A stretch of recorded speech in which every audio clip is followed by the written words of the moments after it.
আসসালামু আলাইকুম ওয়া রাহমাতুল্লাহি ওয়া বারাকাতুহু। আলহামদুলিল্লাহি ওয়াহদাহু ওয়াসসালাতু ওয়াসসালামু আলা মান লা নাবিয়্যা বা'দাহ। প্রশংসা আল্লাহ সুবহানাহু ওয়া তাআলার জন্য, শান্তি অবতীর্ণ হোক মুহাম্মদ সাল্লাল্লাহু আলাইহি ওয়াসাল্লামের প্রতি। আল ইতিসাম টিভির সম্মানিত দর্শক মণ্ডলী, আপনারা অবগত আছেন গত অর্ধ শতাব্দীরও বেশি কাল ধরে ফিলিস্তিনের মাজলুম মুসলমানদের উপর ইসরায়েলের জায়নিস্ট ইহুদিবাদী কর্তৃক নির্যাতন, জুলুম, অত্যাচারের যে স্টিম রোলার চলে আসতেছে তা দিন দিন কমা তো বহুদূরের কথা, বরং বাড়তেই আছে।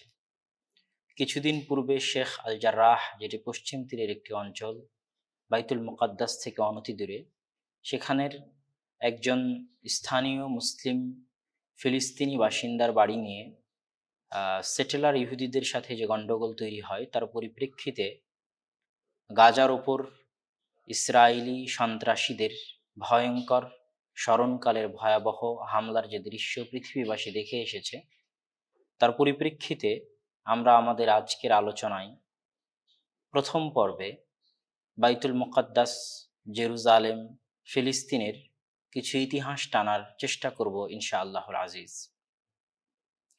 আজকের প্রথম পর্বে ইব্রাহিম আলাইহিস সালাতু ওয়াস সালাম থেকে নিয়ে মুহাম্মদ সাল্লাল্লাহু আলাইহি ওয়াসাল্লাম পর্যন্ত জেরুজালেম বা বাইতুল মুকাদ্দাসের ইতিহাস ডকুমেন্টারি আকারে আপনাদের সামনে পেশ করার চেষ্টা করব ইনশাআল্লাহ।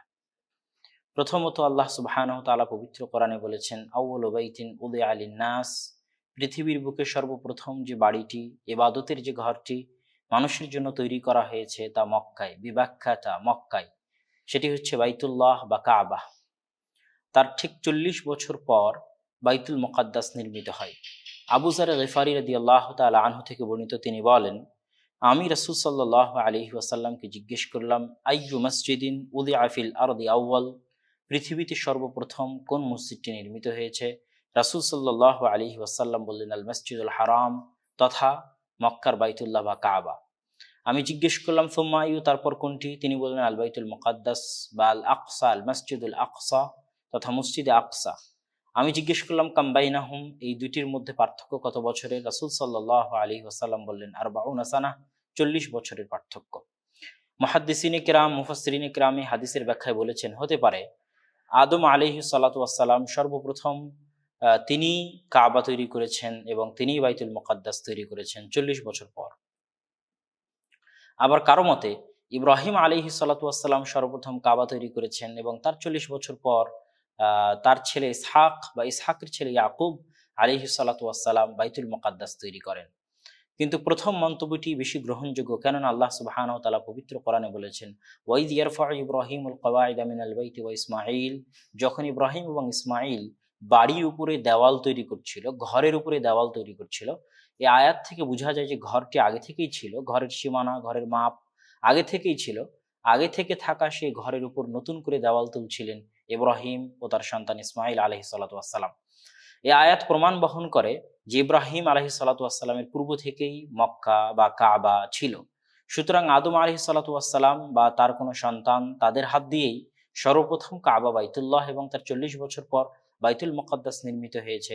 এই মতটি সবচেয়ে বেশি প্রণিধানযোগ্য।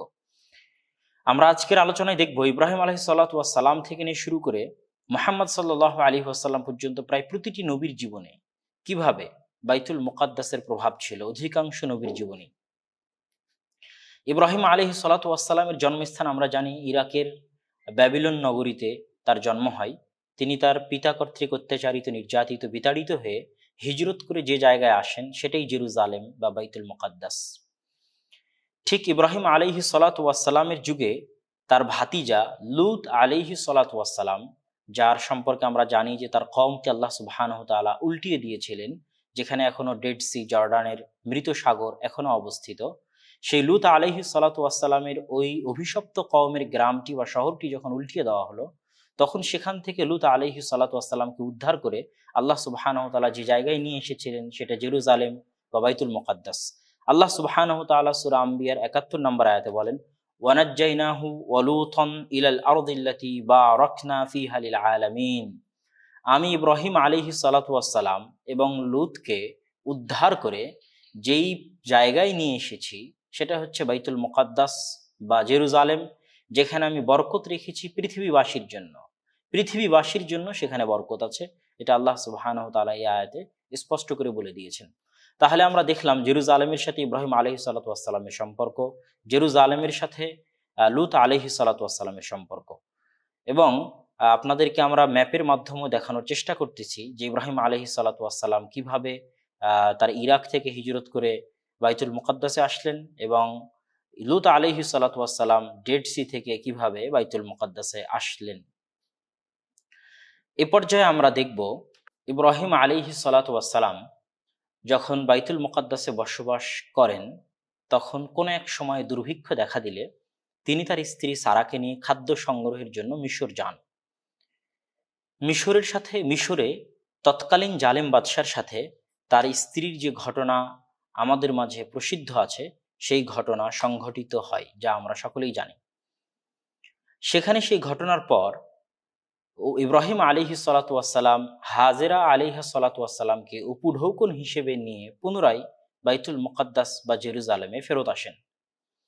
অতঃপর হাজেরা আলাইহিস সালাতু ওয়াস সালামের গর্ভে ইসমাইল আলাইহিস সালাতু ওয়াস সালামের জন্ম হয়, এবং ঐতিহাসিক বা মুফাসসিরদের মতে দুই স্ত্রীর মধ্যে যেটাই হোক, সামান্য মনোমালিন্য হোক বা যেটা হওয়ার সেটাই হয়।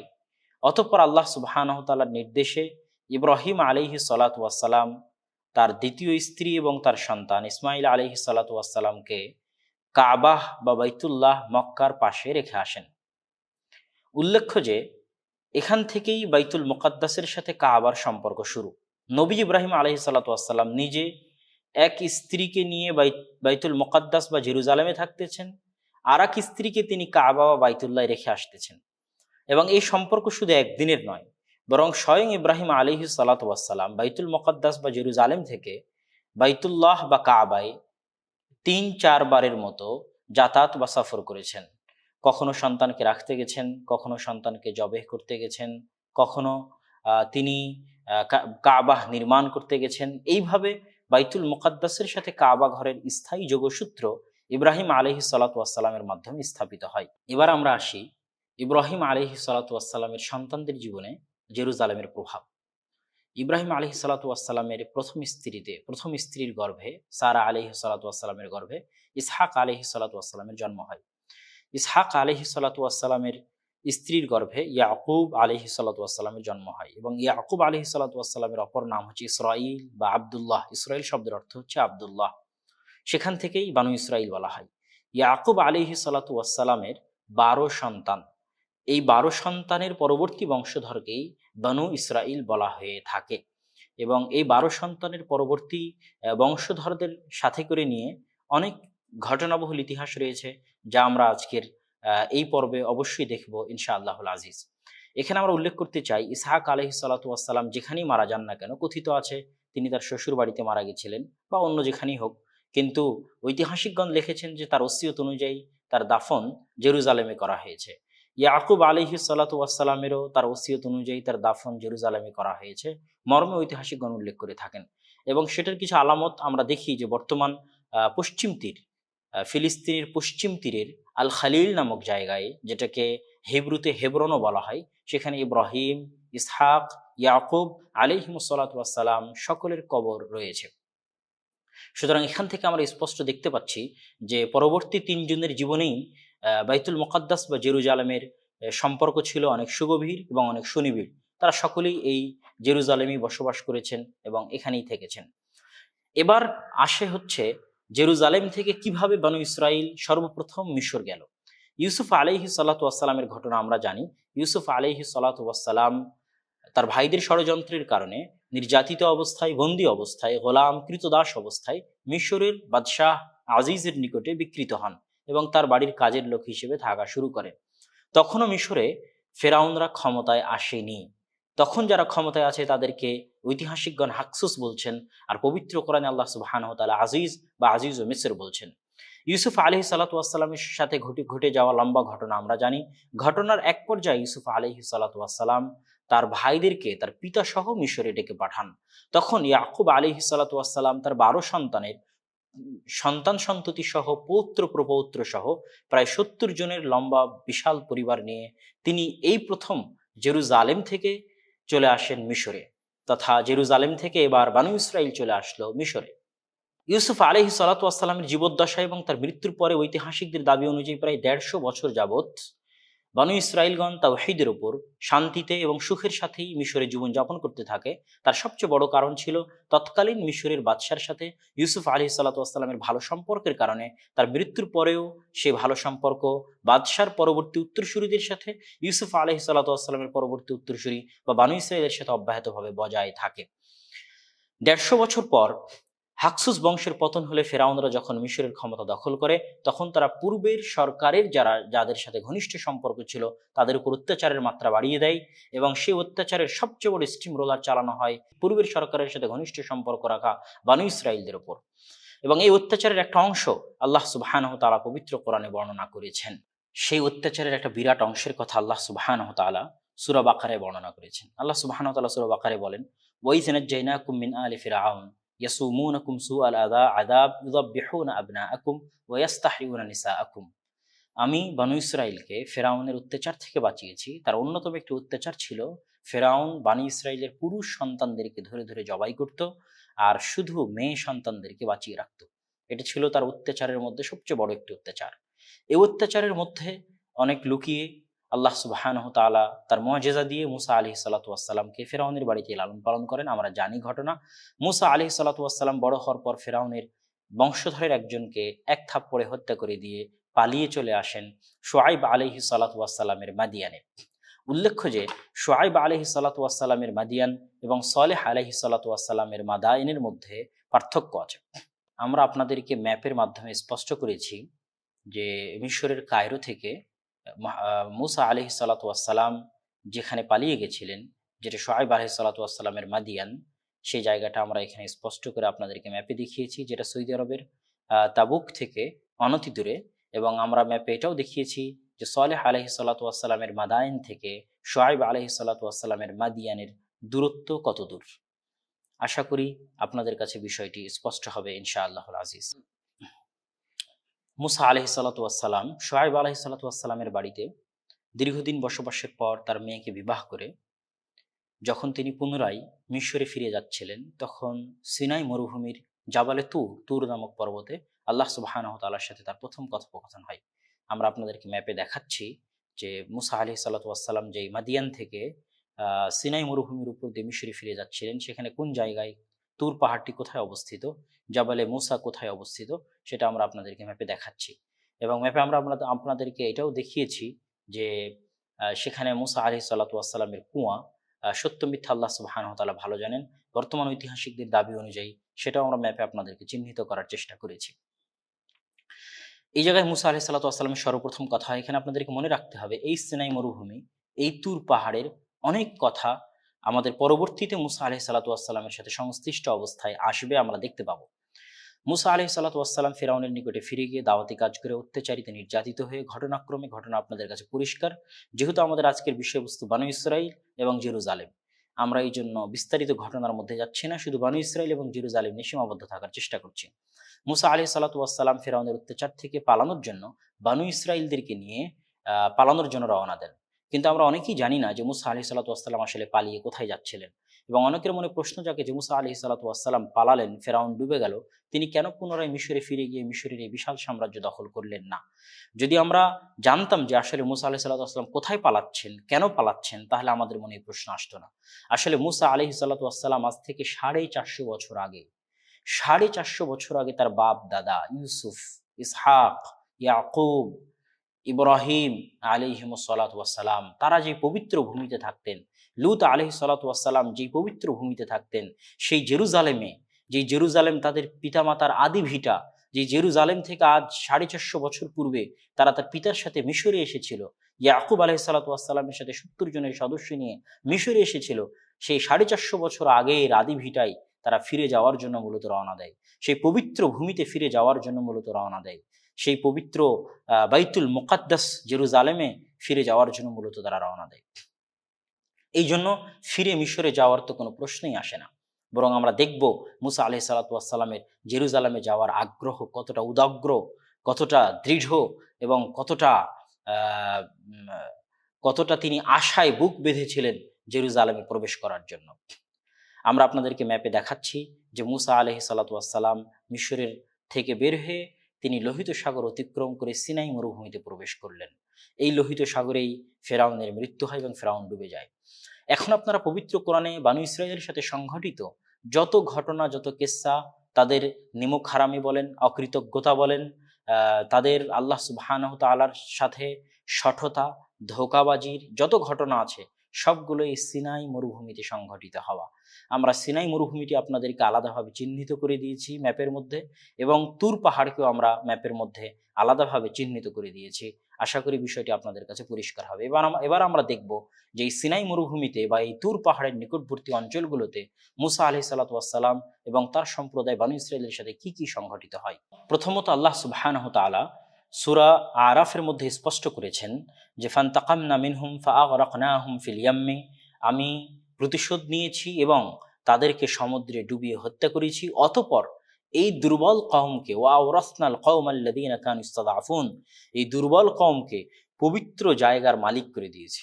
কিন্তু পানিতে ডুবার পর থেকে নিয়ে পবিত্র জায়গার মালিক হওয়া পর্যন্ত মাঝামাঝি যে সময়টা, এই সময় কি কি ঘটতেছে সেটাও আল্লাহ সুবহানাহু ওয়া তাআলা বিস্তারিত বলেছেন। যেই কওমকে আল্লাহ সুবহানাহু ওয়া তাআলা 350 বছরের অত্যাচার থেকে মুক্তি দিয়ে তাদের অত্যাচারীকে তাদের চোখের সামনে পানিতে ডুবিয়ে হত্যা করলেন, সেই কওম লোহিত সাগর অতিক্রম করে সিনাই মরুভূমিতে পা দেওয়া মাত্রই শিরকের প্রস্তাব দিয়ে বসলো।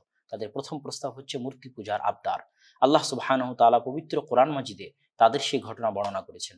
ওয়াজাওয়াজনা বিবানি ইসরাঈল আল বাহরা, বানু ইসরাইলকে যখন আমি সমুদ্র অতিক্রম করলাম, ফাআতাউ আলা কওমি ইয়াকুফুনা আলা আসনাম, তারা এমন একটি কওম জাতির কাছে আসলো যারা মূর্তি পূজা করে। তখন বানু ইসরাইল মুসাকে বলল, ইয়া মুসা ইজআল লানা ইলাহান কামা লাহুম আলিহা, হে মুসা আমাদের জন্য একটি ইলাহ বানিয়ে দাও যেমন তাদের জন্য ইলাহ রয়েছে। দেখেন কত অকৃতজ্ঞ কওম, যারা এক্ষুনি আল্লাহর রহমত প্রাপ্ত হয়েছে, তারা আল্লাহর রহমতের শুকরিয়া আদায় না করে আল্লাহর সাথে শিরকের প্রস্তাব দিচ্ছে। ওয়াল ইয়াদু বিল্লাহ। 2 নম্বর যে অপরাধটি তারা করে বসলো সেটা হচ্ছে গোবৎস পূজা।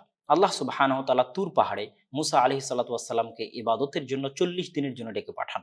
ওয়াইদ ওয়া'আদনা মুসা 40 লাইলা, যখন আমরা মুসাকে ডেকে পাঠাই ওয়াদা অনুযায়ী 40 দিনের জন্য, এই 40 দিন যে মুসা আলাইহিস সালাতু ওয়াস সালাম ইবাদতের জন্য গেলেন, এই 40 দিনের শেষ দিন মুফাসসিরিন ইকরামের দাবি অনুযায়ী দিলহজ মাসের প্রথম 10 দিন হচ্ছে 40 দিনের শেষ 10 দিন।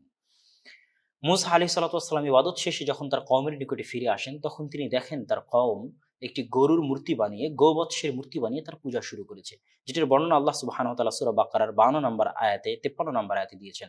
ওয়াইদ ক্বালা মূসা লিকওমিহি ইয়া কওমি আন্নাকুম যালামতুম আনফুসাকুম বিইত্তিখাযিকুমুল ইজল, হে আমার কওম তোমরা অত্যাচার করেছো নিজেদের উপরে গোবৎস পূজার মাধ্যমে, অতএব তোমরা পরস্পর পরস্পরকে হত্যা করো, এটাই তোমাদের জন্য শাস্তি, এবং তোমরা আল্লাহ সুবহানাহু ওয়া তাআলার নিকটে তওবা করো। আল্লাহ সুবহানাহু ওয়া তাআলা তাদের তওবা গ্রহণ করলেন।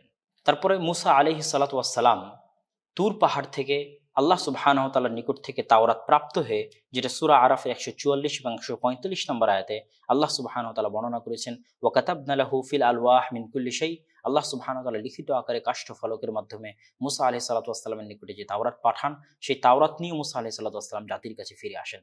কিন্তু তার জাতি সেই তাওরাতের উপর বিশ্বাস স্থাপন করতে চায় না।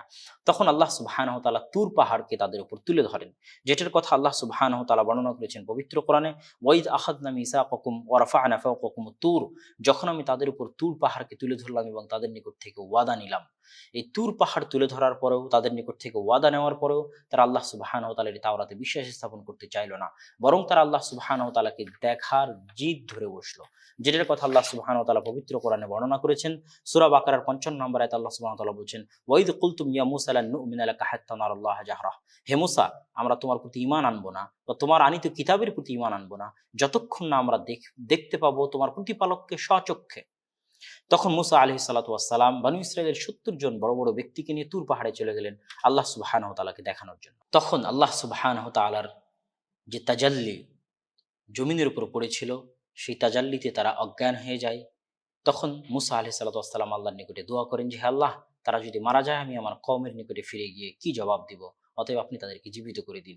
আল্লাহ সুবহানাহু ওয়া তাআলা পবিত্র কোরআনে সূরা বাকারায় সেটার বর্ণনা দিয়েছেন, সুম্মা বাআসনাকুম মিন বা'দি মাউতিকুম, অতঃপর তোমাদের মৃত্যুর পর আমি পুনরায় তোমাদেরকে জীবিত করে দিই। এবং জীবিত করে দেওয়ার পর মুসা আলাইহিস সালাতু ওয়াস সালাম তাদেরকে নিয়ে ফেরত আসেন তার সম্প্রদায়ের নিকটে। এবার মহান আল্লাহ সুবহানাহু ওয়া তাআলা এই বনু ইসরাইলকে, অকৃতজ্ঞ জাতিকে বাইতুল মুকাদ্দাস জয় করার নির্দেশ দান করেন।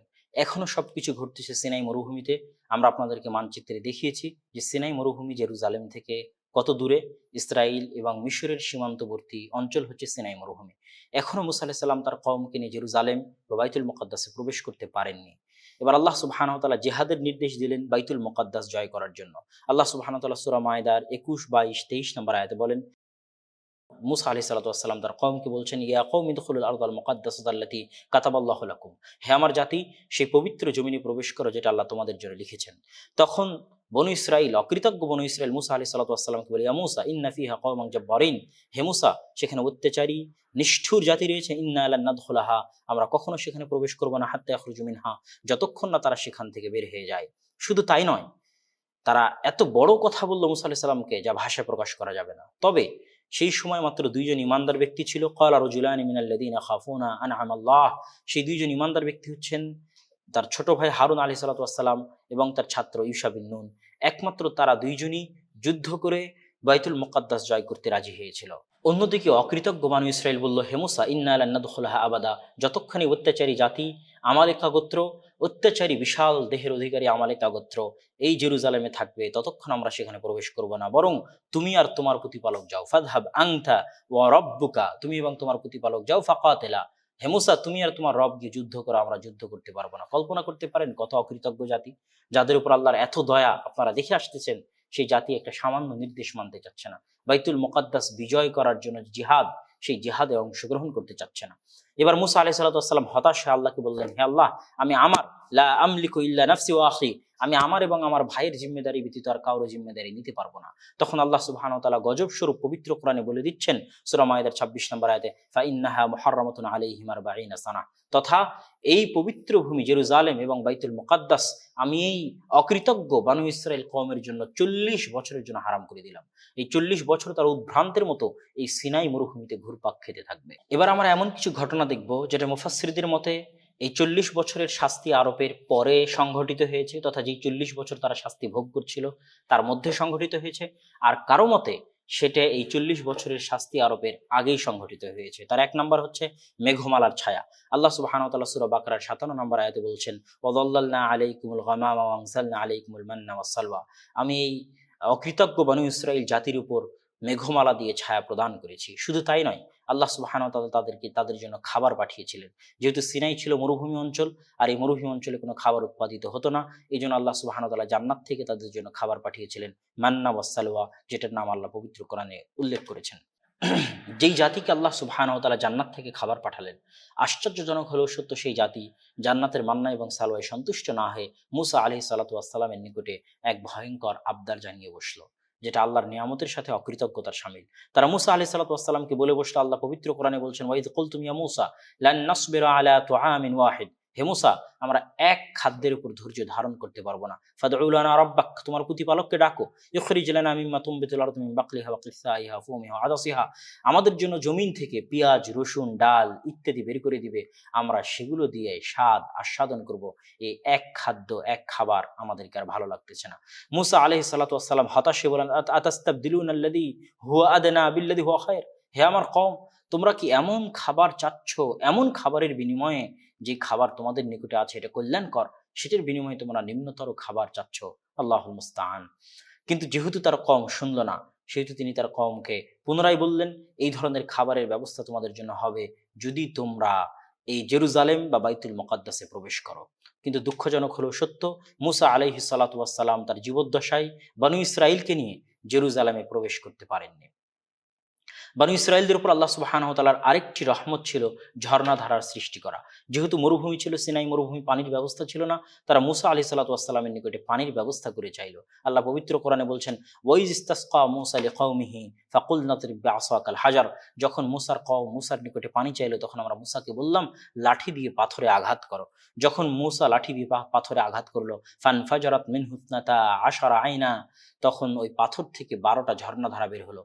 ওই যে 450 বছর আগে ইয়াকুব আলাইহিস সালাতু ওয়াস সালামের 12 সন্তানের 70 জন পরিবারের সদস্য নিয়ে হিজরত করেছিলেন, ওই 12 সন্তানের 12 বংশ, ওই 12 বংশের জন্য 12টা ঝর্ণা তৈরি হলো। আপনাদের অবগতিতে আছে, যখন মুসা আলাইহিস সালাতু ওয়াস সালাম লোহিত সাগর অতিক্রম করেন, তখন তিনি লাঠি দিয়ে বাড়ি দিয়ে যে রাস্তা তৈরি করেছিলেন, তখন 12টা রাস্তা তৈরি হয়েছিল তার 12 গোত্রের জন্য। ইয়াকুব আলাইহিস সালামের 12 সন্তানের 12 গোত্রের জন্য আল্লাহ সুবহানাহু ওয়া তাআলা 12টা রাস্তা তৈরি করে দিয়েছিলেন। ঠিক তেমনি তাদের জন্য 12টি ঝর্ণাধারার ব্যবস্থা করে দিলেন। এত কিছুর পরেও মুসা আলাইহিস সালাতু ওয়াস সালাম তার কওমকে সাথে করে নিয়ে তার কওমকে বাইতুল মুকাদ্দাস জয়ের জন্য, যুদ্ধ করার জন্য রাজি করাতে পারেননি। এমত অবস্থায় যখন তার মৃত্যু চলে আসে, তখন মুসা আলাইহিস সালাতু ওয়াস সালাম আল্লাহর নিকটে একটি আবদার জানান। মুসা আলাইহিস সালাতু ওয়াস সালাম আল্লাহ সুবহানাহু ওয়া তাআলার নিকটে চান, ফাসাআলাল্লাহ আইয়ুদনিয়াহু মিনাল আরদিল মুকাদ্দাসাহ রামিয়াতান বিহাজরিন, যে আল্লাহ সুবহানাহু ওয়া তাআলা যেন তার মৃত্যুটা বাইতুল মুকাদ্দাস বা জেরুজালেমের একটা ঢিল নিক্ষেপ করলে যতটুকু দূরত্ব হয়, এইরকম দূরত্বের মতো জায়গায় নিয়ে গিয়ে যেন আল্লাহ সুবহানাহু ওয়া তাআলা তার মৃত্যু দান করেন, এবং সেখানে যেন আল্লাহ সুবহানাহু ওয়া তাআলা তার দাফনের ব্যবস্থা করে দেন। কল্পনা করেন, আমরা কিন্তু এই ভিডিওতে আপনাদেরকে দেখাতে চাচ্ছি জেরুজালেম বা বাইতুল মুকাদ্দাসের সাথে নবীগণের সম্পর্ক। দেখেন, মুসা আলাইহিস সালাতু ওয়াস সালাম মিশর থেকে পালিয়ে আসলেন শুধু এই জেরুজালেমে প্রবেশ করার জন্য।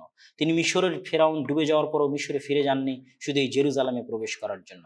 তিনি তার কওমকে নিয়ে জেহাদের ইচ্ছা পোষণ করেছিলেন এই জেরুজালেম জয় করার জন্য, কিন্তু তার কওমের মুনাফিকির কারণে তিনি জেরুজালেম জয় করতে পারেননি। পরবর্তীতে তিনি আশা পোষণ করেছেন যেন তার মৃত্যু বা তার দাফন জেরুজালেমের নিকটবর্তী জায়গায় হয়। আল্লাহু আকবার। সেটা রাসূল সাল্লাল্লাহু আলাইহি ওয়াসাল্লাম সহিহ বুখারীর 1339 নম্বর হাদিস বর্ণনা করেছেন। আল্লাহ রাসূল এটাও বলেছেন যে আমি যদি ওখানে থাকি জেরুজালেমে, তাহলে তোমাদেরকে দেখিয়ে দিব রাস্তার পাশে কোথায় মুসা আলাইহিস সালাতু ওয়াস সালামের কবর আছে। মুসা আলাইহিস সালাতু ওয়াস সালামের মৃত্যুর পরে তার শাগরেদ ইউশা বিন নুন, আমরা জানি মুসা আলাইহিস সালাতু ওয়াস সালাম যখন খিজির আলাইহিস সালাতু ওয়াস সালামকে সাথে দেখা করার জন্য রওনা দিয়েছিলেন, তখন তার সাথে তার একজন সফর সঙ্গী বা শাগরেদ ছিল, তার নাম ইউশা বিন নুন। ইউশা বিন নুনের নেতৃত্বে মুসা আলাইহিস সালাতু ওয়াস সালামের মৃত্যুর পরে ইউশা বিন নুনের নেতৃত্বে বনী ইসরাইল বাইতুল মুকাদ্দাস বা জেরুজালেম বিজয় করে বা বিজয় অর্জন করে। কিন্তু দুঃখজনক হলেও সত্য, এই জায়গাতেও বনী ইসরাইল আল্লাহ সুবহানাহু ওয়া তাআলার একটি নির্দেশকে লঙ্ঘন করেছে বা বিকৃত করেছে। বনী ইসরাইলের প্রতি নির্দেশ ছিল, যখন তারা বাইতুল মুকাদ্দাস বা জেরুজালেমে প্রবেশ করবে, তখন তারা মাথা নিচু করে প্রবেশ করবে এবং প্রবেশ করার সময় আল্লাহর নিকটে ক্ষমা চাইবে অতীতের সকল পাপের জন্য এবং বলতে থাকবে, হিত্তাতুন নাগফির লাকুম, হে আল্লাহ আপনি আমাদের ক্ষমা করে দিন, আমরা অনেক ভুল করেছি। এটা তাদের জন্য অপরিহার্য ছিল, কেননা তারা এই পুরো সিনাই মরুভূমিতে অনেক অকৃতজ্ঞময় ঘটনা তারা ঘটিয়েছে। কিন্তু এই যে আল্লাহ তাদেরকে বাইতুল মুকাদ্দাস জয় দান করলেন, বিজয় দান করলেন, এমনকি ঐতিহাসিকগণ বলেছেন বাইতুল মুকাদ্দাস বিজয়ের জন্য আল্লাহ সুবহানাহু ওয়া তাআলা সূর্যকে থামিয়ে দিয়েছিলেন, সূর্য ডুবার পুরো বাইতুল মুকাদ্দাসে প্রবেশ করানোর জন্য। সেই অকৃতজ্ঞ কওম বাইতুল মুকাদ্দাসে প্রবেশ সময় মাথা নিচু করে প্রবেশ না করে পিছন আগে দিয়ে প্রবেশ করে এবং হিত্তাতুন না বলে হিনতাতুন বলে। হিত্তাতুন মানে আল্লাহ ক্ষমা করে দিন, আর হিনতাতুন মানে হচ্ছে গমের দানা। তাহলে কত অকৃতজ্ঞ একটি জাতি হলে তারা প্রতি পদে পদে আল্লাহর নির্দেশ কিভাবে লঙ্ঘন করতে পারে, আল্লাহর এত নিয়ামত ভোগ করার পরে। ইউশা বিন নুনের মৃত্যুর পর পুনরায় বনী ইসরাইলের চারিত্রিক বিকৃতি এবং অবনতি দেখা দেয়। তাদের এই চারিত্রিক বিকৃতি এবং অবনতির কারণে আল্লাহ সুবহানাহু ওয়া তাআলা তাদেরকে আমালিকা গোত্রের জুলিয়েট নামক অত্যাচারী শাসককে তাদের উপর চাপিয়ে দেন এবং জুলিয়েট শাসক পুরো জেরুজালেম দখল করে নেয় এবং বনী ইসরাইলের উপর অত্যাচারের স্টিম রোলার শুরু হয়।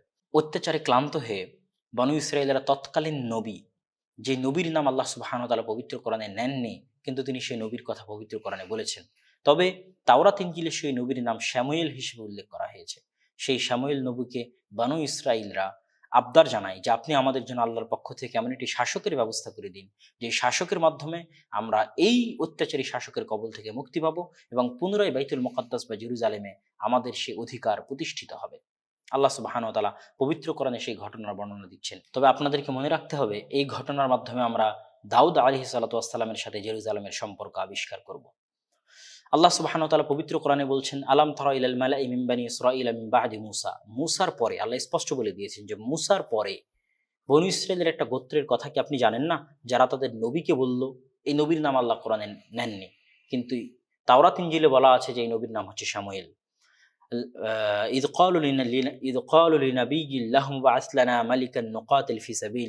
যখন তারা তাদের নবীকে বলল যে আপনি আমাদের জন্য এমন একটি শাসকের ব্যবস্থা করে দিন যে শাসকের সাথে আমরা আল্লাহ সুবহানাহু ওয়া তাআলার জন্য আল্লাহ সুবহানাহু ওয়া তাআলার রাস্তায় যুদ্ধ করব এবং বাইতুল মুকাদ্দাস বা জেরুজালেমকে মুক্ত করব।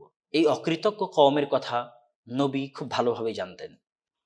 নবীর এই কথার উত্তরে বানু ইসরায়েলরা বলল, আমরা কেন জিহাদ করব না বা কেতাল করব না, যেখানে আমরা আমাদের বাড়িঘর থেকে বিতাড়িত হয়েছি, অত্যাচারিত, নির্যাতিত হয়েছি। তারপর আল্লাহ সুবহানাহু ওয়া তাআলা বলছেন যে যখন তাদের উপর সত্যিকারই জিহাদের নির্দেশ জারি করা হলো বাইতুল মুকাদ্দাস জয় করার জন্য, তখন তাদের অধিকাংশ মানুষই মুখ ফিরিয়ে নিল, তথা তাদের চরিত্রের আসল রূপটা ফুটে উঠল, তাদের সত্যিকার বাস্তবতাটা ফুটে উঠল। তারপরেও আল্লাহ সুবহানাহু ওয়া তাআলা তাদের জন্য তলুতকে বাদশাহ হিসেবে পাঠালেন। তখন তাদের নবী তাদেরকে বলল যে আল্লাহ সুবহানাহু ওয়া তাআলা তোমাদের জন্য তলুতকে বাদশাহ হিসেবে পাঠিয়েছেন। তখন বানু ইসরায়েলরা উত্তরে বলল যে কিভাবে সে বাদশাহ হতে পারে, ওয়ানাহনু আহাক্কু বিল মুলকি মিনহু, বরং আমরা তার চাইতে বাদশাহ হওয়ার বেশি যোগ্য। ওয়ালাম ইউতা সাআতাম মিনাল মাল, অথচ তলুতকে ধন সম্পদের দিক থেকে অতিরিক্ততা বা প্রাধান্য বা ধনাঢ্য করে তৈরি করা হয়নি। তথা তারা বুঝাতে চাচ্ছিল যে যেখানে তলুত ধনী নয় আর আমরা ধনী এবং উঁচু বংশমর্যাদার, সেখানে আমরা রাজা বাদশাহ না হয়ে তলুত কিভাবে রাজা বাদশাহ হয়। উত্তরে আল্লাহ সুবহানাহু ওয়া তাআলা বলছেন যে নবী বললেন, ইন্নাল্লাহা আসতাফাহু আলাইকুম ওয়া যাদাহু বাসতাতান ফিল ইলমি ওয়াল জিসম, আল্লাহ সুবহানাহু ওয়া তাআলা তাকে তোমাদের জন্য চয়ন করেছেন এবং তাকে জ্ঞানে ও শারীরিক ক্ষমতায় তোমাদের চাইতে বেশি কিছু দান করেছেন, সুতরাং সেই তোমাদের রাজা হওয়ার যোগ্য। আল্লাহ সুবহানাহু ওয়া তাআলা রাজা হওয়ার যোগ্যের জন্য শারীরিক সক্ষমতা এবং জ্ঞানকে এখানে মানদণ্ড হিসেবে, মাপকাঠি হিসেবে দাঁড় করিয়েছেন। বানু ইসরাইলের বিশ্বস্ততা অর্জন করার জন্য তাদের নবী তাদেরকে বলল, যদি তোমরা সত্যি তলুতের আনুগত্য করো, আর তলুত যে হক বাদশাহ, যদি তোমরা তলুতের আনুগত্য করো তাহলে আল্লাহ সুবহানাহু ওয়া তাআলা তোমাদেরকে তাবুত ফিরিয়ে দিবেন। মুফাসসিরিনে কেরাম ব্যাখ্যায় বলেছেন, তাবুত হচ্ছে ওই বাক্স যে বাক্সে মুসা আলাইহিস সালাতু ওয়াস সালামের লাঠি, মুসা আলাইহিস সালাতু ওয়াস সালামের জামা, যেই 12টি ঝর্ণাধারা প্রবাহিত হয়েছিল সেই পাথর, হারুন আলাইহিস সালাতু ওয়াস সালামের জামা ইত্যাদি কিছু নবুয়তি মুআজিজা ওই বাক্সের মধ্যে ছিল, যেটাকে বানু ইসরায়েলরা বরকতময় মনে করত এবং বিভিন্ন জেহাদে, যুদ্ধের মাঠে তারা সেটাকে সাথে করে নিয়ে যেত। কিন্তু যখন জালেম বাদশাহ জুলিয়েট বাইতুল মুকাদ্দাস বা জেরুজালেম দখল করে, তখন সে তাবুত ছিনিয়ে নিয়ে চলে যায়। তো এই তাবুত ফিরে পাওয়াটাকে বানু ইসরায়েলরা নিজেদের জন্য অনেক বড় কল্যাণের কারণ হিসেবে মনে করত।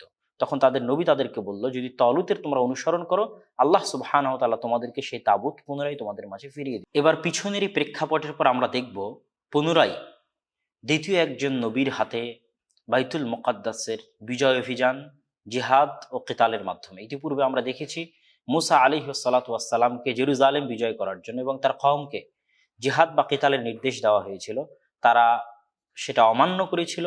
পরবর্তীতে মুসা আলাইহিস সালাতু ওয়াস সালামের মৃত্যুর পরে ইউশা বিন নুনের মাধ্যমে তারা বাইতুল মুকাদ্দাস বিজয় করে। আজ আবার দীর্ঘ কয়েকশো বছর পর আমরা দেখছি যে দাউদ আলাইহিস সালাতু ওয়াস সালামের মাধ্যমে তলুত বাদশার নেতৃত্বে যুদ্ধের মাধ্যমে দ্বিতীয়বার বাইতুল মুকাদ্দাসের বিজয় অভিযান।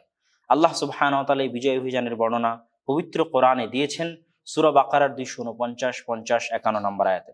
ফালাম্মা ফাসালা তালুত বিল জুনুদি, যখন তলুত তার সৈন্যবাহিনী নিয়ে রওনা দিল, তখন সে বলে, ইন্নাল্লাহ মুবতালিকুম বিনাহার, আল্লাহ সুবহানাহু ওয়া তাআলা তোমাদেরকে পরীক্ষা করতে চান। সামনে একটি নদী আছে, ফামান শারিবা মিন, তোমাদের মধ্যে থেকে যে এই নদীর পানি পান করবে সেই পরীক্ষায় ফেল করবে, আর যে নদীর পানি পান করবে না সেই পরীক্ষায় পাশ করবে। অধিকাংশ বানু ইসরাইল এই পরীক্ষায় ফেল করলো, নদীর পানি পান করে নিল। মুফাসসিরিনে কেরাম এবং ঐতিহাসিকগণ বলছেন মাত্র 313 জন বা 300 থেকে সামান্য অধিক ব্যক্তিবর্গ, যারা যেই সংখ্যাটা বদরের যুদ্ধে যেমন ছিল ঠিক অনুরূপ একটি সংখ্যা, অল্প সংখ্যক মানুষ সেই দিন আল্লাহ সুবহানাহু ওয়া তাআলার পরীক্ষায় পাশ করে বিনা পানি পান করে সাঁতরে নদী পার হয়ে দুর্বল, ক্লান্ত, শ্রান্ত, পরিশ্রান্ত অবস্থায় শক্তিশালী জুলিয়েট বাহিনীর বিরুদ্ধে বা জালুত, আল্লাহ সুবহানাহু ওয়া তাআলা পবিত্র কোরআনে বলেছেন, তার বিরুদ্ধে যুদ্ধে অবতীর্ণ হয়। মুসা আলাইহিস সালাতু ওয়াস সালামের সময় যেমন শক্তিশালী আমালেকা গোত্রের বিরুদ্ধে বানু ইসরাইলের যুদ্ধ ছিল একটি অসম যুদ্ধ, আজকে ঠিক মাত্র 300 বা ততোধিক ক্লান্ত পরিশ্রান্ত মানুষের শক্তিশালী জালুত বা জুলিয়েট বাদশার বিরুদ্ধে যুদ্ধ ছিল অসম যুদ্ধ। কিন্তু উভয় অসম যুদ্ধে আল্লাহ সুবহানাহু ওয়া তাআলা বিজয় দান করেন। পবিত্র কোরআনে আল্লাহ সুবহানাহু ওয়া তাআলা বলছেন, ফাহাজামুহুম বিইذনিল্লাহ ওয়া ক্বাতালা দাউদ জালুতা। আল্লাহর অনুমতিতে, আল্লাহ সুবহানাহু ওয়া তাআলার আদেশে বিজয় হয় বাইতুল মুকাদ্দাস জেরুজালেম, এবং দাউদ আলাইহিস সালাতু ওয়াস সালাম নিজে হাতে জালিম বাদশাহ জালুতকে হত্যা করেন। তখন দাউদ আলাইহিস সালাতু ওয়াস সালামের বয়স 20-এর কম অথবা 20-এর আশেপাশে। তখনও তিনি নবী বা বাদশাহ হননি, তিনি তলুতের অধীনে একজন সাধারণ সৈন্য ছিলেন মাত্র। যখন দাউদ আলাইহিস সালাতু ওয়াস সালাম জালুতকে নিজে হাতে হত্যা করলেন, তখন আল্লাহ সুবহানাহু তাআলা তাকে হিকমাহ এবং রাজত্ব দান করলেন। আল্লাহ পবিত্র কোরআনে বলছেন, ওয়া আতাহুল্লাহুল মুলকা ওয়াল হিকমাহ। আল্লাহ সুবহানাহু তাআলা তাকে রাজত্ব এবং হিকমা দান করলেন এবং নবুয়ত দান করলেন। পৃথিবীর ইতিহাসে বাইতুল মুকাদ্দাস বা জেরুজালেম কেন্দ্রিক সবচেয়ে শক্তিশালী যে সাম্রাজ্য গড়ে ওঠে, সেই সাম্রাজ্যের স্থপতি দাউদ আলাইহিস সালাতু ওয়াস সালাম, যেটা রাজধানী বা হেডকোয়ার্টার ছিল বাইতুল মুকাদ্দাস বা জেরুজালেম। সেই সাম্রাজ্য আরো শক্তিশালী রূপ ধারণ করে দাউদ আলাইহিস সালাতু ওয়াস সালামের মৃত্যুর পর তার ছেলে সুলাইমান আলাইহিস সালাতু ওয়াস সালামের সময়। যেই সুলাইমান আলাইহিস সালাতু ওয়াস সালামের অধীনে আল্লাহ সারা পৃথিবীর জিন, পশু, পাখালি, মানুষ সবকিছুকে, এমনকি বাতাসকে পর্যন্ত তার অধীনস্থ করে দিয়েছিলেন। সুতরাং সারা পৃথিবীর সবচেয়ে নবুয়তি ধারায় সবচেয়ে শক্তিশালী রাজত্বের মার্কাজ বা হেডকোয়ার্টার হচ্ছে জেরুজালেম বা বাইতুল মুকাদ্দাস।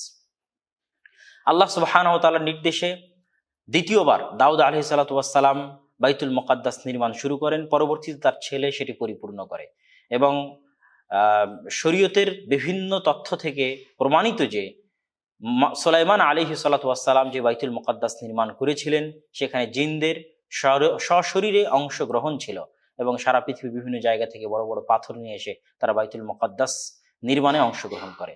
এবং সুলাইমান আলাইহিস সালাতু ওয়াস সালামের মৃত্যু তারা বুঝতে পারেনি, যখন সুলাইমান আলাইহিস সালাতু ওয়াস সালাম একটি লাঠিতে হেলান দিয়েছিলেন এবং সেটিতে ঘুণে ধরে, তখন তারা সুলাইমান আলাইহিস সালাতু ওয়াস সালামের মৃত্যু বিষয়ে বুঝতে পারে, যেটার কথা আল্লাহ সুবহানাহু ওয়া তাআলা পবিত্র কোরআনে বলেছেন। সুলাইমান আলাইহিস সালাতু ওয়াস সালামের বাইতুল মুকাদ্দাস নির্মাণকে লক্ষ্য করে রাসূল সাল্লাল্লাহু আলাইহি ওয়াসাল্লামের একটি সহিহ হাদিস আমরা আপনাদেরকে শোনাচ্ছি। রাসূল সাল্লাল্লাহু আলাইহি ওয়াসাল্লাম বলেন, লাম্মা ফারাগা সুলাইমান বিন দাউদ, যখন সুলাইমান বিন দাউদ বাইতুল মুকাদ্দাস নির্মাণ শেষ করে, তখন সে আল্লাহ সুবহানাহু ওয়া তাআলার নিকটে 3টি প্রার্থনা করে। তার মধ্যে অন্যতম 2টি প্রার্থনা হচ্ছে, হে আল্লাহ, আজকে আপনি আমাকে যে রাজত্ব দান করেছেন, লা ইয়ামবাগি লিআহাদিন মিন বাদি, এরকম রাজত্ব যেন আপনি আমার পরে আর কাউকে দান না করেন। এই রাজত্বের একক বৈশিষ্ট্যের অধিকারী, এমন রাজত্বের একক বৈশিষ্ট্যের অধিকারী যেন শুধু আমি হয়ে থাকি। তারপরে তিনি আরেকটি দোয়া করেন যে, হে আল্লাহ, যে ব্যক্তি খালেস নিয়তের সাথে এই বাইতুল মুকাদ্দাসে আসবে এবং সালাত আদায় করবে, দোয়া করবে, সে যেন মায়ের পেট থেকে জন্ম নেওয়া নিষ্পাপ শিশুর মতো হয়ে যায়। এই দোয়া সুলাইমান আলাইহিস সালাতু ওয়াস সালাম আল্লাহর নিকটে করেন। সুলাইমান আলাইহিস সালাতু ওয়াস সালামের 3টি দোয়ার প্রথম 2টি তাকে দান করা হয়েছে, আর তৃতীয়টি বিষয়ে রাসূল সাল্লাল্লাহু আলাইহি ওয়াসাল্লাম তথা কেউ বাইতুল মুকাদ্দাসে আল্লাহর সন্তুষ্টির জন্য গেলে এবং সালাত আদায় করলে সে নিষ্পাপ শিশুর মতো হয়ে যাবে। এই দোয়া কবুল হয়েছে কিনা এটা রাসূল নিশ্চিত করেননি, তবে তিনি বলেছেন যে, ওয়ারজু আন ইয়াকুনা ক্বাদ উতিয়া সালিসা, আমি আশা করি যে তৃতীয় দোয়াটিও কবুল হয়ে থাকবে। সুলাইমান আলাইহিস সালাতু ওয়াস সালামের মৃত্যুর পরে বানু ইসরাঈলরা 2 ভাগে বিভক্ত হয়ে যায় এবং তাদের চারিত্রিক ও নৈতিক অধঃপতন ঘটে। আল্লাহ সুবহানাহু ওয়া তাআলা তাদের চারিত্রিক এবং নৈতিক অধঃপতন ঘটলে তাদের মাঝে অনেক নবী পাঠান তাদেরকে সংশোধনের জন্য। কিন্তু দুঃখজনক হলো সত্য যে কোনো নবীর সাথেই পরবর্তীতে বানু ইসরাঈলরা আর ভালো ব্যবহার করতে পারেনি। কারোর উপর অত্যাচার করেছে, কাউকে বন্দী করেছে, কাউকে হত্যা করেছে। তার মধ্যে অন্যতম হচ্ছে ইলিয়াস, আলিয়াসা, যুলকিফল সহ অগণিত নবী। তাদের এই পাপের কারণে, তাদের এই পাপের বোঝা ভারী হয়ে যাওয়ার কারণে আল্লাহ সুবহানাহু ওয়া তাআলা তাদের উপর এমন শাস্তি আরোপ করেন যে জেরুজালেমকে সমূলে ধ্বংস করে দেওয়া হয়। বখতে নাসার নামক ইরাকের এক বাদশাহ জেরুজালেমের উপর আক্রমণ করে পুরো জেরুজালেমকে সমূলে ধ্বংস করে দিয়ে সকল বনী ইসরায়েলকে বন্দী করে নিয়ে ইরাকে চলে যায়। এটা জেরুজালেমের সমূলে ধ্বংস হওয়ার প্রথম ঘটনা। এরপরে আরেকটি ঘটনা আসবে যখন জেরুজালেমকে দ্বিতীয়বার সমূলে ধ্বংস করা হয়েছিল, যেটা আমরা আলোচনা করব ইনশাআল্লাহুল আজিজ। বাদশাহ বখতে নাসরের হাতে বন্দী হওয়ার পর পারস্যদের মাধ্যমে আল্লাহ সুবহানাহু ওয়া তাআলা বনী ইসরায়েলকে মুক্তি দান করেন। পুনরায় বনী ইসরায়েলরা মুক্ত হয়ে ফিরে এসে জেরুজালেম আবাদ করা শুরু করে। পুনরায় আল্লাহ সুবহানাহু ওয়া তাআলা তাদের মাঝে নবী পাঠানোর সিলসিলা বা ধারা শুরু করেন, কিন্তু তারা পুনরায় তাদের মাঝে পাঠানো নবীদের সাথে খারাপ ব্যবহার অব্যাহত রাখে। তার মধ্যে অন্যতম হচ্ছে, এবার তাদের মাঝে পাঠানো নবীদের অন্যতম হচ্ছে জাকারিয়া, ইয়াহইয়া এবং ঈসা আলাইহিস সালাতু ওয়াস সালাম, এবং ঈসা আলাইহিস সালাতু ওয়াস সালামের সম্মানিতা মা মারিয়াম আলাইহিস সালাতু ওয়াস সালামেরও হৃদয় বিদারক ঘটনা এগুলোর সাথে সম্পৃক্ত। এগুলোর বর্ণনা আল্লাহ সুবহানাহু ওয়া তাআলা পবিত্র কোরআনে দিয়েছেন। আল্লাহ সুবহানাহু ওয়া তাআলা সূরা ইমরানের 33, 34, 35, 36, 37 নম্বর আয়াতে বলেন, যখন ইমরানের স্ত্রী বলল, রব্বি ইন্নী নাযারতু লাকা মা ফি বাতনি মুহাররারা, হে আল্লাহ, আমার পেটে যে সন্তান আছে এই সন্তানকে আমি তোমার রাস্তায় ওয়াকফ করে দিলাম। তোমার রাস্তায় মানে বাইতুল মুকাদ্দাসের জন্য ওয়াকফ করে দিলাম। ফালাম্মা ওয়াদাআতহা, যখন তিনি তার সেই সন্তান প্রসব করলেন, তখন তিনি দেখলেন যে তিনি নারী সন্তান বা মেয়ে সন্তান প্রসব করেছেন। আল্লাহ সুবহানাহু ওয়া তাআলার সাথে করা কৃত ওয়াদা পূরণের জন্য তিনি তার সেই মেয়ে সন্তানকেই বাইতুল মুকাদ্দাসের খেদমতের জন্য পাঠিয়ে দেন। বাইতুল মুকাদ্দাসের খাদেমা হিসেবে পাঠিয়ে দেন। তিনি আর কেউ নন, মারিয়াম আলাইহা সালাতু ওয়াস সালাম। মারিয়াম আলাইহিস সালাতু ওয়াস সালামকে বাইতুল মুকাদ্দাসের খাদেমা করার পর কে তার দায়িত্ব বহন করবে, এই নিয়ে বনী ইসরাঈলদের মধ্যে মতভেদ দেখা দেয়। লটারির মাধ্যমে মারিয়াম আলাইহিস সালাতু ওয়াস সালামের খালু জাকারিয়া আলাইহিস সালাতু ওয়াস সালাম তার দায়িত্ব গ্রহণ করেন। আল্লাহ সুবহানাহু ওয়া তাআলা পবিত্র কোরআনে বলেন, কুল্লামা দাখালা আলাইহা জাকারিয়াল মিহরাব ওয়াজাদা ইনদাহা রিজকা, যখনই জাকারিয়া আলাইহিস সালাতু ওয়াস সালাম তার নিকটে প্রবেশ করতেন, তখনই তিনি দেখতেন যে তার নিকটে অসময়ের ফলমূল। তখন তিনি বলেন, ইয়া মারিয়াম আন্না লাকি হাযা, মারিয়াম, এই অসময়ের ফলমূল কোথায় থেকে? তখন মারিয়াম আলাইহিস সালাতু ওয়াস সালাম বলেন, হিয়া মিন ইনদিল্লাহ, এগুলো সব আল্লাহ সুবহানাহু তাআলার পক্ষ থেকে। এই যে ঘটনাগুলো ঘটতেছে, এগুলো সব জেরুজালেমের বাইতুল মুকাদ্দাসে। এই দৃশ্য দেখে জাকারিয়া আলাইহিস সালাতু ওয়াস সালাম আল্লাহর নিকটে এরকম একজন সৎ সন্তান চেয়ে বসলেন। আল্লাহ পবিত্র কোরআনে বলছেন, হুনালিকা দাআ জাকারিয়া, সেখানেই জাকারিয়া তার প্রতিপালককে ডাকা শুরু করলো। সেখানে বলতে কোথায়? জাকারিয়া আলাইহিস সালাতু ওয়াস সালাম বাইতুল মুকাদ্দাস, জেরুজালেমের বাইতুল মুকাদ্দাসে আল্লাহ সুবহানাহু ওয়া তাআলাকে ডাকলেন। আল্লাহ সুবহানাহু ওয়া তাআলা পবিত্র কোরআনে বলছেন, ফানাদাতুল মালাইকাতু ওয়া হুয়া কায়িমুন ইউসাল্লি ফিল মিহরাব, তখন ফেরেশতারা তাকে ডাক দিয়ে বলল, যখন সে মেহরাবে দাঁড়িয়ে সালাত আদায় করছিল। এই মেহরাব বাইতুল মুকাদ্দাসের মেহরাব, যে আল্লাহ সুবহানাহু ওয়া তাআলা আপনাকে একটি সৎ সন্তানের সুসংবাদ দিচ্ছেন, যার নাম হবে ইয়াহইয়া।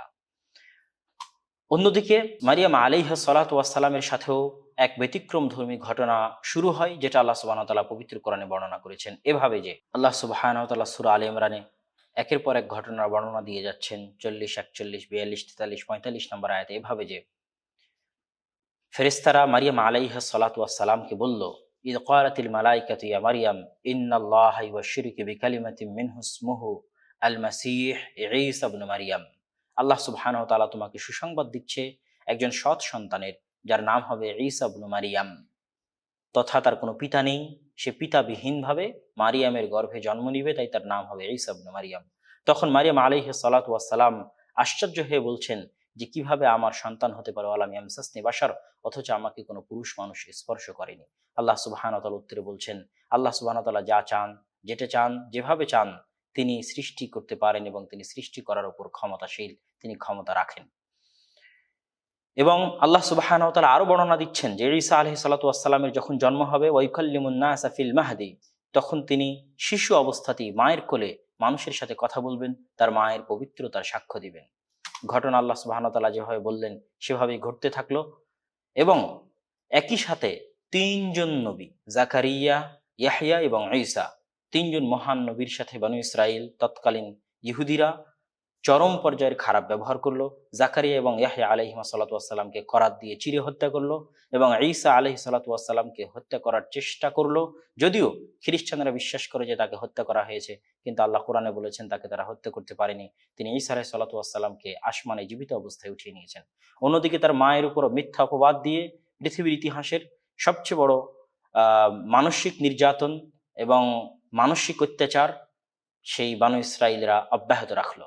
তাদের এই পাপের বোঝা ভারী হয়ে গেলে আল্লাহ সুবহানাহু ওয়া তাআলা তাদেরকে দ্বিতীয়বারের মতো জেরুজালেম থেকে সমূলে ধ্বংস করে দেন, যেটা আমরা ইতিহাসের পাতায় জানি যে বাদশাহ তাইতুস সে জেরুজালেমে আক্রমণ করার পর পুরো জেরুজালেমকে আগুনে জ্বালিয়ে পুড়িয়ে ধূলিসাৎ করে দেয় এবং সেও পুনরায় সকল বনী ইসরায়েলকে বন্দী করে নিয়ে চলে যায়। এটা ছিল বাইতুল মুকাদ্দাস বা জেরুজালেমের সমূলে ধ্বংস হওয়ার দ্বিতীয় ঘটনা। আমাদের উক্ত সংক্ষিপ্ত আলোচনায় আমরা যে বিষয়গুলো স্পষ্ট করতে চেয়েছি সেটা হচ্ছে ইব্রাহিম, ইসহাক, ইয়াকুব, ইউসুফ, মুসা, হারুন, ইউশা বিন নুন, দাউদ, সুলাইমান, ইলিয়াস, আলিয়াসা, যুলকিফল, লূত, ঈসা, জাকারিয়া, ইয়াহইয়া আলাইহিমুস সালাতু ওয়াস সালাম সকলের সম্পর্ক ছিল বাইতুল মুকাদ্দাসের সাথে বা জেরুজালেমের সাথে।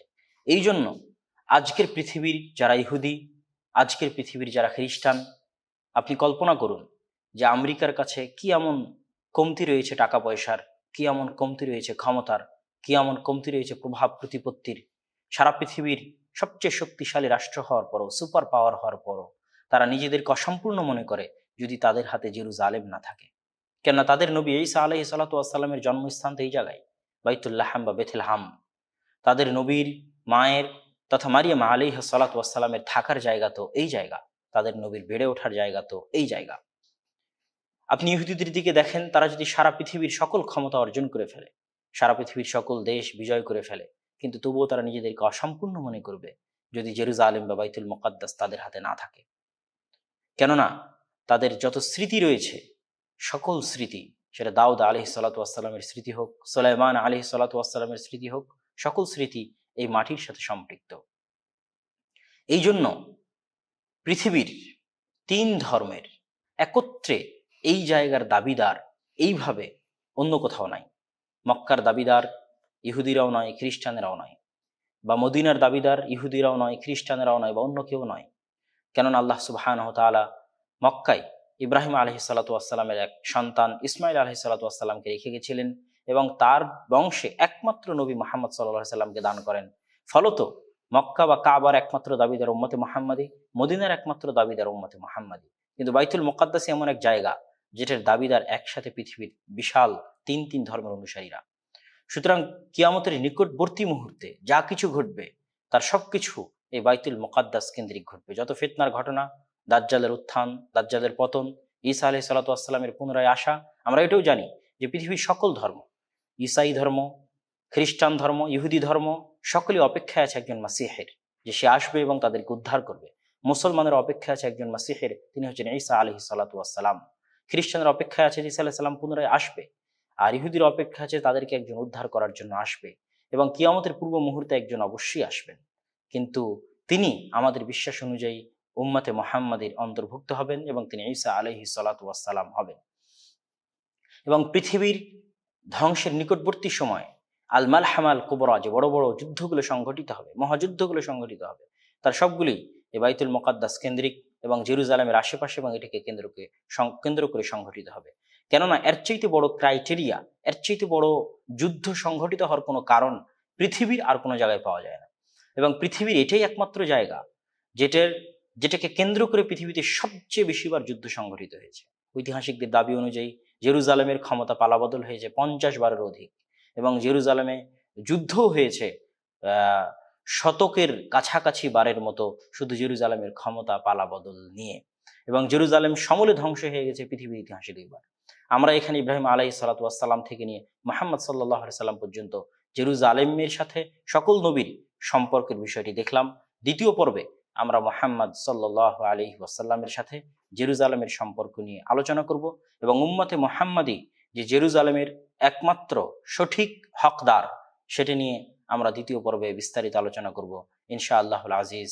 এখানে আমরা আরো একটি বিষয় স্পষ্ট করে দিতে চাই যে এই দীর্ঘ আলোচনায় আপনাদের সামনে ফুটে উঠেছে যে জেরুজালেমকে কেন্দ্র করে যা কিছু ঘটছে, বাইতুল মুকাদ্দাসকে কেন্দ্র করে যা কিছু ঘটছে, আল মসজিদুল আকসাকে কেন্দ্র করে যা কিছু ঘটছে, তার একটাও সরিষা সমপরিমাণ রাজনৈতিক ইস্যু নয়, তার একটাও সরিষা সমপরিমাণ কোনো দেশভিত্তিক, কোনো জাতিভিত্তিক ইস্যু নয়, বরং এই ইস্যুটা পুরোটাই 100তে 100 একটি ধর্মীয় ইস্যু। কিন্তু দুঃখজনক হলেও সত্য যে আমাদের অনেক ফিলিস্তিনি ভাই এবং বোনেরা এই জিনিসটা বুঝতে চান না। তারা মনে করেন তারা ফিলিস্তিনি জাতীয়তাবাদ দিয়ে বাইতুল আকসাকে মুক্ত করবেন, তারা মনে করেন ধর্মনিরপেক্ষতা বাদ দিয়ে তারা বাইতুল আকসাকে মুক্ত করবেন, কিন্তু বিষয়টি আসলে তেমন নয়। তারা যদি ইহুদিদের দিকেই দেখেন যে ইহুদিরাই শুধু তাদের ধর্মকে কেন্দ্র করে এই জিনিসটাকে নিয়ে এত তাদের রাত দিন অতিবাহিত করতেছে, তাহলে ফিলিস্তিনিদেরও এটা বোঝা উচিত যে একমাত্র ইসলাম ধর্মই, ইসলাম ধর্মের অনুসরণই তাদেরকে বাইতুল আকসা পুনরুদ্ধার করে দিতে পারে, অন্য কোনো মতবাদ বা অন্য কোনো তন্ত্র মন্ত্র নয়।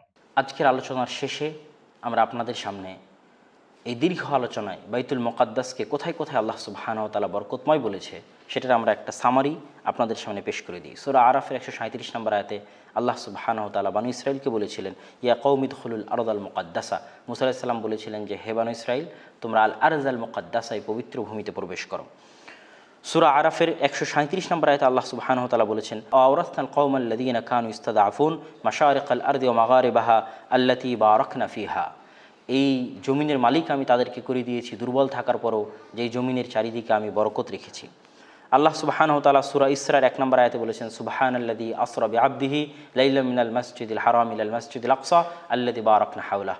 ওই সত্তার পবিত্রতা যিনি তার বান্দা তথা মুহাম্মদ সাল্লাল্লাহু আলাইহি সাল্লামকে মসজিদুল হারাম তথা মক্কা থেকে আল মাসজিদুল আকসা তথা বাইতুল মুকাদ্দাসে ভ্রমণ করিয়েছেন, যে বাইতুল মুকাদ্দাসের চারিদিকে তিনি বরকত রেখেছেন। আল্লাহ সুবহানাহু ওয়া তাআলা সূরা আম্বিয়ার 71 নম্বর আয়াতে বলেছেন, ওয়ানাজ্জাইনাহু ওয়া লূতান ইলাল আরদিল্লাতী বারাকনা ফিহা লিল আলামিন। আমি ইব্রাহিমকে এবং লূতকে মুক্তি দিয়ে সেই জমিনে নিয়ে গেছি, যেই জমিনে আমি সারা পৃথিবীবাসীর জন্য বরকত রেখেছি।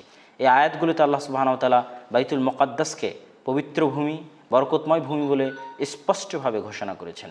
আল্লাহ সুবহানাহু ওয়া তাআলা আমাদেরকে এই বরকতময় ভূমিকে পুনরায় উদ্ধার করার এবং এই বরকতময় ভূমিতে গিয়ে সালাত আদায় করার তৌফিক দান করুক। আল্লাহুম্মা আমিন।